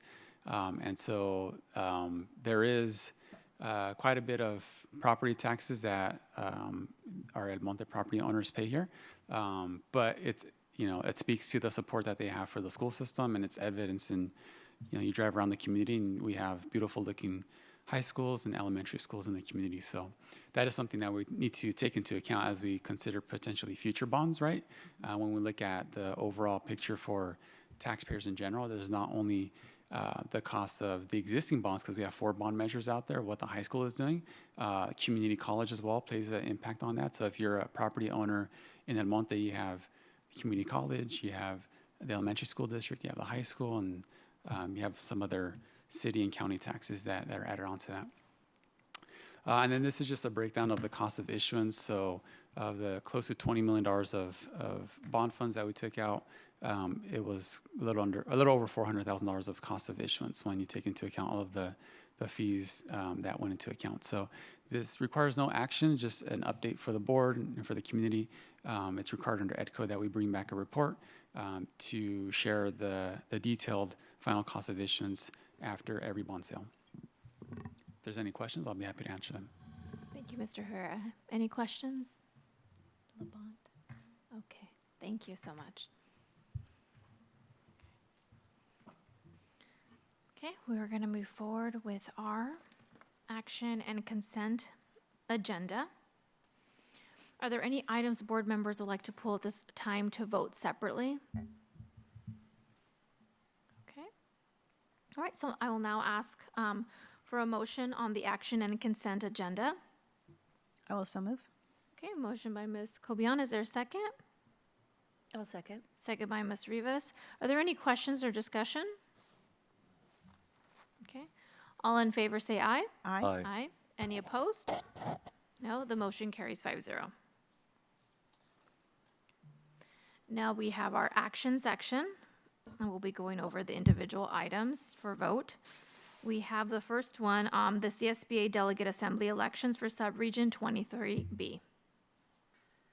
President Mendez Garcia and governing board members, it is that time to present our vote on behalf of the district, Almani City School District, to select delegate members that represent this region at CSBA.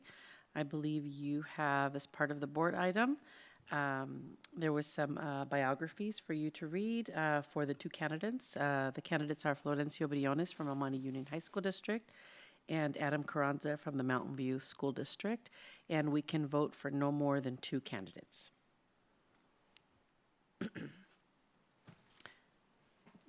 Are we voting for them separately, or do Hey, we? let's do them separately.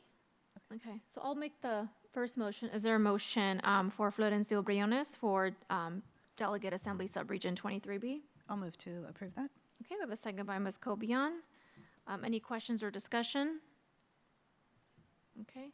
All in favor say aye. Aye. Aye. Any opposed? Okay, the motion carries 5-0. Next, we have, I'll make a motion to nominate Adam Carranza for Delegate Assembly Subregion 23B. Is there a second? I'll second. Second by Ms. Cobian. Any questions or discussion? Okay, all in favor say aye. Aye. Aye. Any opposed? The motion carries 5-0. All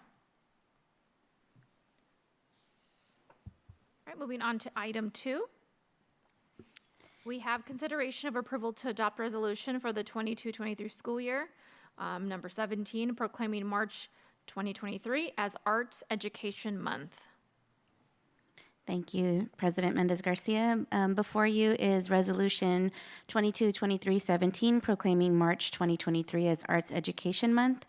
Arts Education Month is a time to celebrate and recognize the importance of arts education in schools and to show how the arts are making a difference in education. This resolution encourages schools to promote and prioritize arts education during the month of March and throughout the year through activities, events, and programs that showcase the value of arts education in fostering creativity, critical thinking, and cultural awareness. Is there a motion for Arts Education Month? I move to approve the item. Okay, motion by Ms. Rivas. Is there a second? I'll second. Second by Ms. Flores. Are there any questions or discussion? All in favor say aye. Aye. Aye. Any opposed? The motion carries 5-0. Next, item 3, on consideration of approval to adopt resolution for the 22-23 school year, number 18, proclaiming March 31st, 2023 as Cesar Chavez Day. Before you is Resolution 22-23-18 proclaiming March 31st, 2023 as Cesar Chavez Day.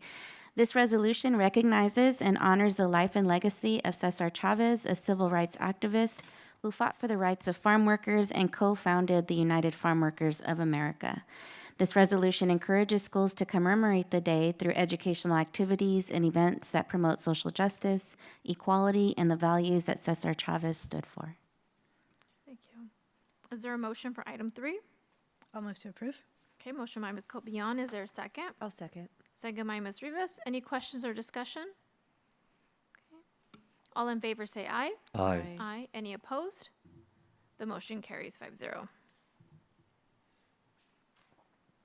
Item number 4, consideration of approval to adopt resolution for the 22-23 school year number 19, proclaiming March 21st, 2023 as International Day.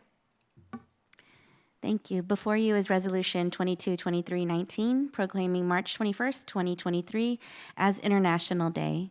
This resolution recognizes and celebrates the diversity of cultures and people from around the world, honoring their cultural backgrounds, customs, traditions, and contributions. The district is home to many different nationalities with children from all over the world who come to us from rich and diverse cultures and languages. By celebrating International Day, we aim to inspire students to become global citizens who appreciate and respect the diversity of the world and work towards building a more just and inclusive society. Thank you. Do we have a motion for item 4? I'll move to approve. Who was that? I'm so sorry. Me. Ms. Flores, thank you. Ms. Flores, is there a second? I'll second. Second by Ms. Cobian. Are there any questions or discussion? Okay. All in favor say aye. Aye. Aye. Any opposed? The motion carries 5-0. Number 5, consideration of approval to adopt resolution for the 22-23 school year, number 20, proclaiming March 2nd, 2023 as Read Across America Day. Thank you. Before you is Resolution 22-23-20, proclaiming March 2nd, 2023 as Read Across America Day. It recognizes the importance of literacy and reading for children's academic success and personal development, and acknowledges the role that reading plays in the exploration of new ideas, cultures, and perspectives through books. This resolution aims to inspire students to become lifelong readers and learners and to develop a love for literature that will enrich their lives for years to come. Do we have a motion for item 5? I'll move to approve. I'll second. Okay, we have Ms. Cobiano, then second by Ms. Rivas. Are there any questions or discussion? Okay, all in favor say aye. Aye. Any opposed? The motion carries 5-0. Next, item 6, consideration of approval to adopt resolution for the 22-23 school year, number 21, proclaiming March 2023 as Women's History Month. Thank you. Before you is School Board Resolution 22-23-21, proclaiming March 2023 as Women's History Month. It recognizes and celebrates the significant contributions of women throughout history, and it aims to inspire girls and young women to pursue their goals and dreams, regardless of gender-based barriers. Ooh. Is there a motion for item 6? I'll move to approve. I'll second. Okay, we have Ms. Cobian, second by Ms. Flores. Any questions or discussion? Okay, all in favor say aye. Aye. Aye. Any opposed? The motion carries 5-0. Number 7, consideration of approval of purchase orders. Before you is a purchase order report for the month of January. There's 435 purchase orders on the report, totaling $812,000. Covers everything from elementary science curriculum materials to firewall upgrade equipment, field trip transportation services, some fees related to some enrollment mailers promoting the upcoming enrollment campaign for 23-24, and some filter replacement for HEPA units across the district. Thank you, Mr. Herrera. Do we have a motion for item 7? I'll move to approve. Okay. We have Ms. Flores, is there a second? I'll second. Second by Ms. Cobian. Are there any questions or discussion? All in favor say aye. Aye. Any opposed? The motion carries 5-0. Item 8, consideration of approval of agreement incorporating piggyback contract for portable classrooms. Thank you. As shared in some detail in the cabinet updates, this is the action item. It combines the use of the piggyback, authorizing the use of a piggyback agreement, and the actual purchase contract, procuring 4 modular classrooms for a modernization project at Cortada School, which would consist of 3 Head Start classrooms and 1 early Head Start classroom.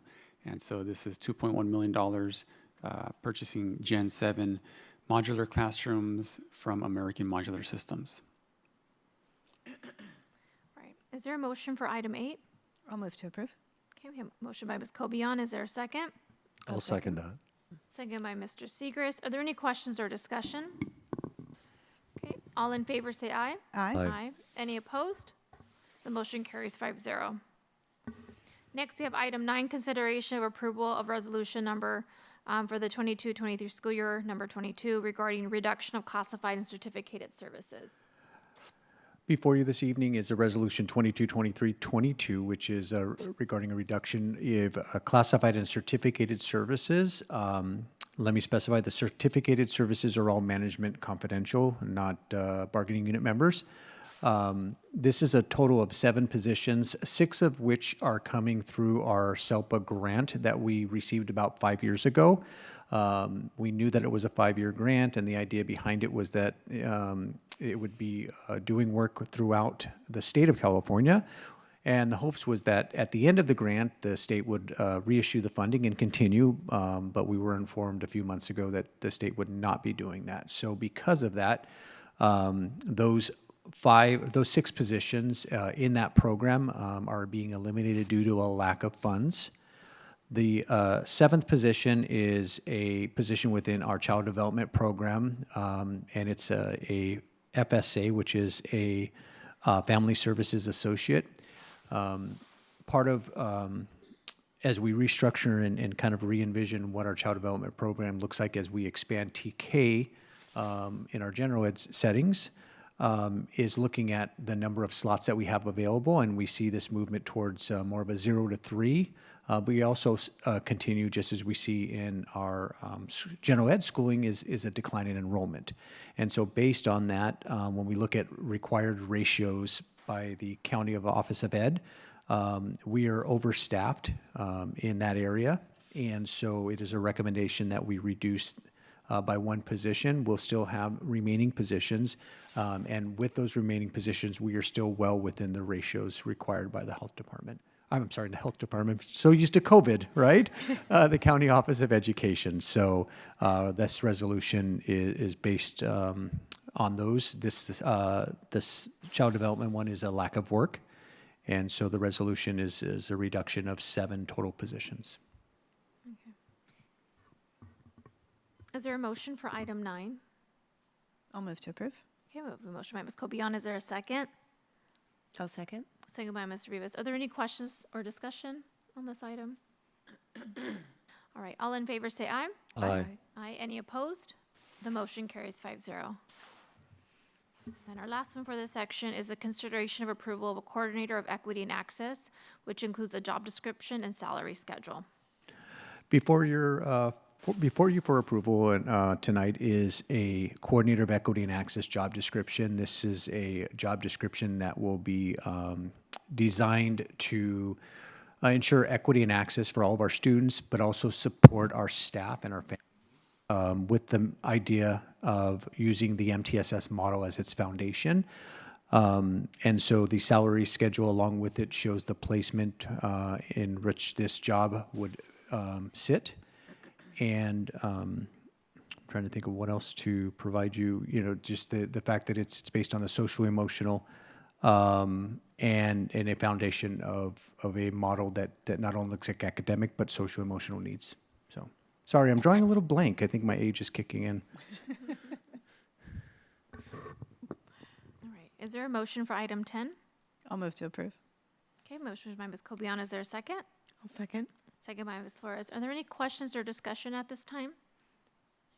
The only thing I was going to add is that I know we're going to discuss our equity committee, so then kind of, I think aligning those two, right, would be great, and great that's already moving in that direction with seeing how we can expand our MTSS efforts with this position.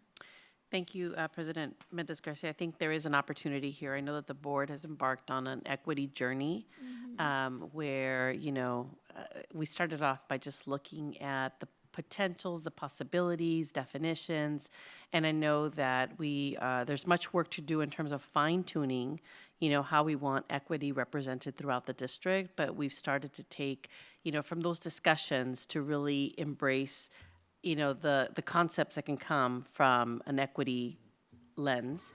And so with this position, the idea is that we will be able to foster and create and sustain and support the equity pieces that we want to see throughout the district. And I like that we're doing that from the MTSS framework, because the MTSS framework is about supporting Absolutely. all students' needs based on what they need, right? Absolutely. So that's great. All right, all in favor for this item, say aye. Aye. Aye. Any opposed?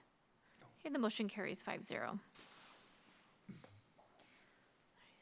We're going to moving on to our board policy updates. I'm going to take a sip of water.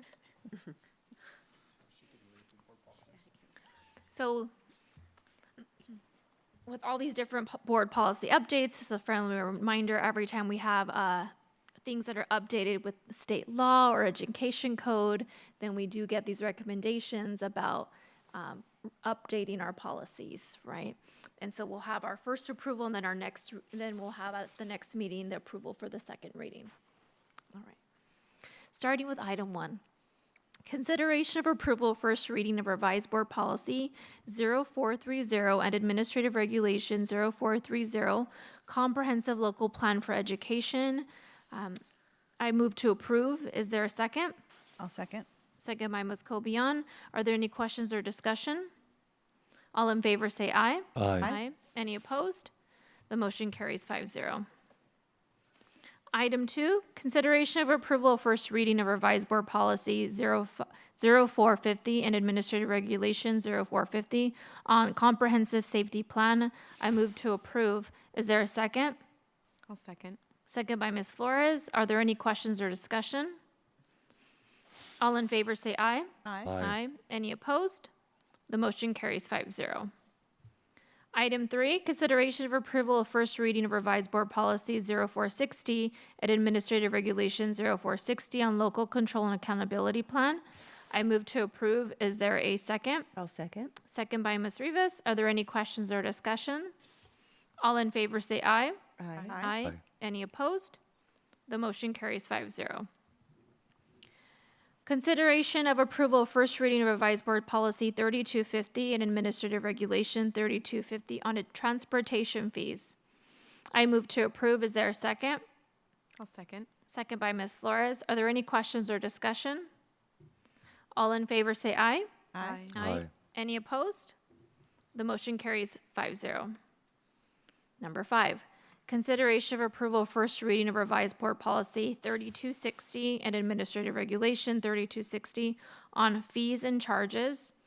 Are there any questions or, I move to approve. Is there a second? I'll second that. Second by Mr. Segrist. Now, are there any questions or discussion? Okay, all in favor say aye. Aye. Aye. Any opposed? The motion carries 5-0. Consideration of approval of first reading to revised board policy 3460 and administrative regulation 3460 on financial reports and accountability. I move to approve. Is there a second? I'll second. Second by Ms. Cobian. Are there any questions or discussion? All in favor say aye. Aye. Any opposed? The motion carries 5-0. Item 7, consideration of approval of first reading of revised board policy 3515 and administrative regulation 3515 on campus security. I move to approve. Is there a second? I'll second. Second by Ms. Flores. Are there any questions or discussion? All in favor say aye. Aye. Aye. Any opposed? The motion carries 5-0. Item 8, consideration of approval of first reading of revised administrative regulation 3516.2 on bomb threats. I move to approve. Is there a second? I'll second. Second by Ms. Rivas. Are there any questions or discussion? All in favor say aye. Aye. Any opposed? The motion carries 5-0. Number 9, consideration of approval of first reading of revised board policy 3540 on transportation. I move to approve. Is there a second? I'll second. Second by Ms. Flores. Are there any questions or discussion? All in favor say aye. Aye. Any opposed? The motion carries 5-0. Number 10, consideration of approval of first reading of revised board policy 5117 and administrative regulation 5117 on inter-district attendance. I move to approve. Is there a second? I'll second that. Second by Mr. Segrist. Are any questions or discussion? All in favor say aye. Aye. Any opposed?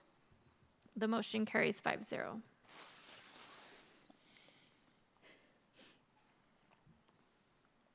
All right, item 11. Consideration of approval of first reading of revised board policy 5131.7 and administrative regulation 5131.7 on weapons and dangerous instruments. I move to approve. Is there a second? Second. Second by Ms. Cobian. Are there any questions or discussion? All in favor say aye. Aye. The motion carries 5-0. Consideration of approval of first reading revised administrative regulation 5141.3 on health examinations. I move to approve. Is there a second? I'll second. Second by Ms. Flores. Are there any questions or discussion? All in favor say aye. Aye. Any opposed? The motion carries 5-0. Item 13, consideration of approval of first reading of revised board policy 5142 and administrative regulation 5142 on safety. I move to approve. Is there a second? I'll second. Second by Ms. Rivas. Are there any questions or discussion? All in favor say aye. Aye. Any opposed? The motion carries 5-0. Item 14, consideration of approval of first reading of revised administrative regulation 5142.2 on safe routes to school program. Are there any, I move to approve. Is there a second? I'll second. Second by Ms. Flores. Are there any questions or discussion? All in favor say aye. Aye. Aye. Any opposed? The motion carries 5-0. 15, consideration of approval of first reading of revised board policy 5148.2 and administrative regulation 5148.2 regarding before and after school programs. I move to approve. Is there a second? I'll second. Second by Ms. Cobian. Are there any questions or discussion? All in favor say aye. Aye. Any opposed? The motion carries 5-0. 16, consideration of approval of first reading of revised board policy 5148.3 and administrative regulation 5148.3 on preschool and early childhood education. I move to approve. Is there a second? I'll second. Second by Ms. Flores. Are there any questions or discussion? All in favor say aye. Aye. Any opposed? The motion carries 5-0. 17, consideration of approval of first reading of revised administrative regulation 6164.4 on identification and evaluation of individuals for special education. I move to approve. Is there a second? I'll second. Second by Ms. Rivas. Are there any questions or discussion? All in favor say aye. Aye. Aye. Any opposed? The motion carries 5-0. 18, consideration of approval of first reading of revised board bylaw 9220 on governing board elections. I move to approve. Is there a second? I'll second. Second by Ms. Cobian. Are there any questions or discussion? All in favor say aye. Aye. Any opposed? The motion carries 5-0. Consideration of approval of first reading of revised board bylaw 9223 on filling vacancies. I move to approve. Is there a second? I'll second. Second by Ms. Cobian. Are there any questions or discussion? All in favor say aye. Aye. Any opposed? The motion carries 5-0. And the last one. Consideration for approval of first reading of revised board bylaw 9323 on meeting conduct. I move to approve. Is there a second? I'll second that. Second by Mr. Segrist. Are there any questions or discussion? Okay, all in favor say aye. Aye. Any opposed? The motion carries 5-0. And we'll come back to the second reading next time. Great job, Ms. Mendes Garcia. All right. Next, we have future discussion items. I did want to just quickly review my mouse work from our study session. Some follow-up items, which I think one of them we're going to carry today is for our governance handbook. There was a recommendation to follow up on the professional development kind of statement on what the procedure would be like if a board member or if you wanted to attend something outside of the ones that are stated there. So we will definitely work, me and Dr. Garcia, to bring something back to the board at our next meeting. Another item we wanted to follow up on, maybe that kind of ties them to our equity committee about, we obtained, Ms. Dr. Garcia purchased the book for us, Ms. Educated, so we kind of wanted to follow up on what our plan for that is, what our goal is for that, right, with that book read. And then obviously the committee updates, which we're going to be doing right now. So just wanted to follow up on my notes there. Outside of that, are there any other future discussion items a board member would like to add for discussion for a future board meeting or study session?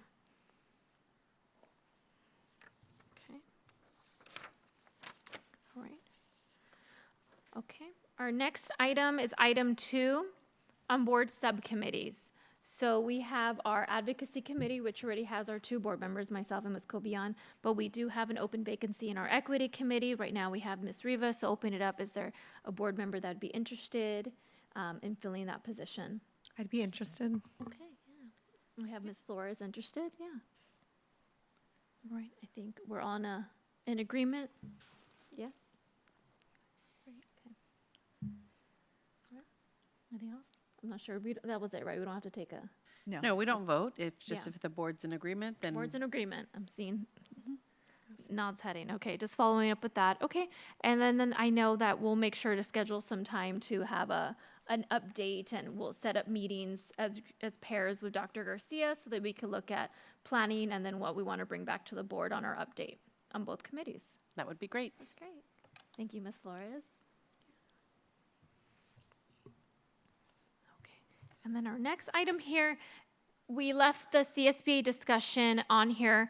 Mr. Seegers, we know that you weren't able to be at our study session. We all went around and just shared our notes, but we wanted to give you an opportunity if there's anything that you wanted to bring to the board regarding the CSBA conference, any of the sessions you attended that you'd like to share with us at this time. No? Okay. All right. None at this time from Mr. Segrist. All right. Is that it? I think, okay. All right, well, then that concludes today's meeting. Okay, thank you for everyone for being here today, to our audience members that shared their comments today, and I know we have one here in the audience, but thank you to Cabinet and Dr. Garcia and support staff for being here tonight late with us for this board meeting, and we'll see everyone in March, right? Yeah, March. Okay, we're adjourning today's meeting at 7:40 p.m.